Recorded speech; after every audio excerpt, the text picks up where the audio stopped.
James, although it was a defeat, how much confidence can you take from the game last weekend? Oh, we can take loads. I think the first half performance especially, we played well and deservedly took the 2-goal lead. And it was great for especially younger players to go and show that we can compete on our day against anybody.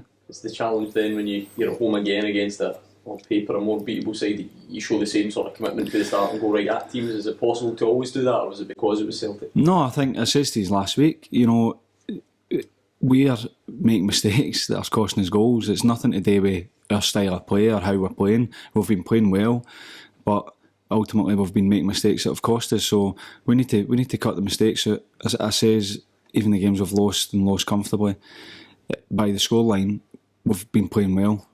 So we keep playing the way we have been, with the intensity, the quality of our passing.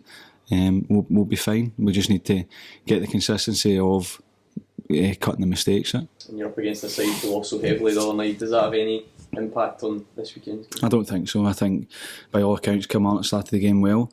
And Aberdeen, obviously the scoreline probably flatters them a bit, so we need to be ready for the best Kilmarnock turning up, and that's what we'll be, and we'll make sure we're at our best as well. Do you think we could be in for another high scoring encounter, considering the defensive frailties of both clubs? I hope not. I think it's not always been the case that we don't make mistakes every week, but ultimately when we lose a goal, it's generally down to a mistake or things that we could have done better rather than good play against us.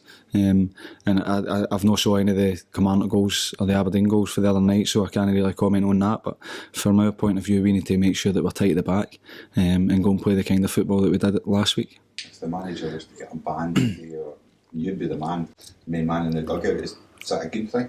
Well, it won't really change, to be fair. The manager's, contrary to belief, quite reserved on the touchline, and I'm the one that does all the shouting. So I think the team will be set up the same way, the instructions will be the same, and it'll just be a continuation of what's been happening anyway. The manager said after the game last Saturday that he's going to concentrate on defensive aspects in training because of the goals that you lost. Is that something that you've been doing this week to try and get the guys to tighten up a bit? Well, Mondays, Mondays are generally just to get the legs going again and get enjoyment back into the boys, so they don't feel too down about a performance, a result. Tuesday we had quite small numbers because we had another 20s game, so the work will be done today and tomorrow based on what the manager said last week. But we won't alter too much what we do, but at times there's certain aspects you have to work on. Certainly the defensive side will be probably more prominent this week. I noticed you were playing the other night as well for the 20s. You hope to be involved with this in a busy period?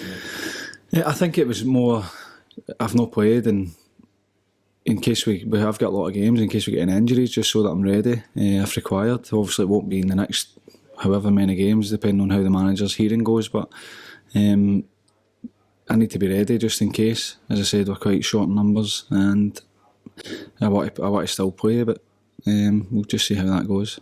What's been said since last week about the sort of antics of both technical areas at full time? How do you look back on those events now with a sort of clearer head?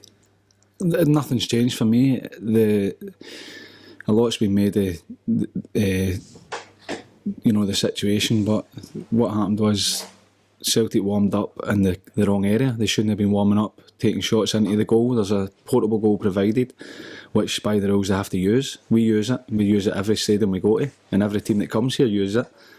And Celtic refused to use it. They want to use the pitch. So he wasn't listening to the groundsman.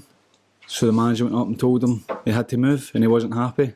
As far as the game went, there was nothing during the game in terms of any animosity, nothing back and forward. And Chris Davis comes up and doesn't shake hands after the game, which for me is, a lack of respect. So a lot's been said about how the manager reacted, but if you play, we've went to Parkhead, we've lost 5-0, we've took it in the chin, we've went up, we've shook hands, and we've said, well done, you were the better team.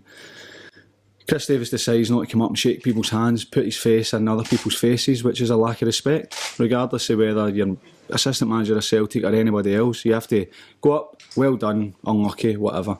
He never done it, so the manager took offence to that, and quite rightly so. Chris Davis said during the week that Murrow will try to disrupt for the mirrored off the park as well as on it. Is that something you recognise as a... Well, to be honest, I don't know what he's talking about, because the kit man was in here on Friday afternoon putting the kit out at 3 o'clock in the afternoon. You know, we've still got young boys that need to get changed, need to get shivers. We put them out the dressing room. They need to train on Saturday morning, not in their dressing room that they change in. So I think we were more than accommodating. As I said, go back to the point, teams don't shoot into our goal in a warm-up. There's a portable goal provided, and they have to use it by the rules of the SPFL. Everybody else adheres to it. So I don't think that was unsettling them. I think that was us. Our pitch is probably one of the best in Scotland at the minute, and there's a reason for that. We want to keep it that way. Were Motherwell doing an excessive courtesy then by allowing them in the Friday? Well, I'm just... The point was made that we tried to do everything in our power. If we were doing everything in our power to unsettle them, we would have made them put the kit in at the same time as everybody else. They've asked if they can come and put the kit in, which is absolutely fine. But it's just a point to say that we weren't playing any games with them. You know, they asked to come in early the day before, that's fine. We're not an unwelcoming club, but anybody that comes here, yourselves, when you come, you are made more than welcome, everybody is. I don't see, you know, I think that was looking at maybe their first half performance and maybe trying to make an excuse with how they were in the first half. Obviously they came back second half and they came back strong, and they were too much for us in the end, but we played fair. The only issue was we were trying to protect our pitch that we spend a lot of money and time on, and as I said, it's one of the best in the league, and that's the way we want to keep it. Does that happen at most grounds? About not using the goals actually during the warm-up? It does. If there's a portable goal provided, that's what you do. If a groundsman comes up and says, listen, do you mind shooting into the goal at the side? No problem. It's their pitch, it's up to them what they do with it. As I said, teams come here and that's what they do. We go everywhere we go. We shoot into a portable goal at the side. We shoot into a portable goal at the side of our own pitch. So it's not as if we're saying, right, we're going to do this because this is our pitch. That's just the way we do it, and every team that comes here does it. And any team news for the... No, obviously Cad's come off at the Saturday there. He's still getting treatment, but we're hopeful he'll be okay for the weekend. And Lee Lucas has been back training this week, so apart from that, everything else is the same. Just Joe Charles, he's still out, is that the... Joe's going to be out for another few weeks. Can I just ask you one other question regarding the league table, the way it is? It's so tight just now. Do you just have a glance at it and say, look, the incentive this week is that if we win, we go above Kilmarnock? I think we're all aware it's so close and so tight. I think it's just we take every game as it comes. As you say, if we win, we can go above them. There's other teams that we probably go above as well, but we need to make sure that we win the game before we look at league tables. And I think traditionally there's been a team that struggled, and there isn't one this year. We're all kind of, you know, try to find our way and try to find a bit of form. And I'm sure that it will come. And one team will go on a run. Dundee have managed to get themselves out of a bit of trouble in recent weeks, and I'm sure other teams will go on runs. We just need to make sure that we can go on a run and get ourselves, you know, further up the table. Say one more question. We're going to be speaking to Craig Clay. What have you made of his performances so far? He's been absolutely rubbish, I think. I don't think he's honestly. Oh, alright, Craig, sorry, I didn't see that. No, Craig's been excellent, I think. You know, since he's come up, he's got a great attitude. He's made himself, you know, one of the first names in the team sheet with his performances. And I'm not just saying that because he's in the room. We're really happy with how he's been. As I say, for day one, he's been excellent.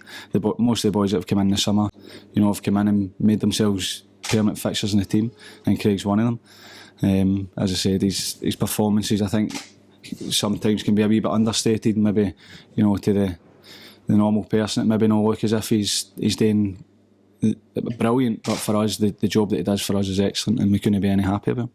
Would you like him to add to his goal tally? I didn't want to bring that up, but aye, that's something, to be fair, he works on. You know, Craig works on his finishing as well. He's had a few chances, been in, you know, good positions, and maybe not had the wee bit of luck that's required. He'll probably tell yourself, maybe a wee bit of composure at times, but it's not something he's saying, I don't score goals, I'll do other stuff. He comes in his days off to work on his shooting, to work on his finishing, to work on his fitness. As I said, his attitude's excellent, and there's no surprise to us that he's doing as well as what he is, but I'm sure the goals will come. He's got a tough act to follow. Big Piero scored a few goals last year, and I think he's been made aware of that one or two times.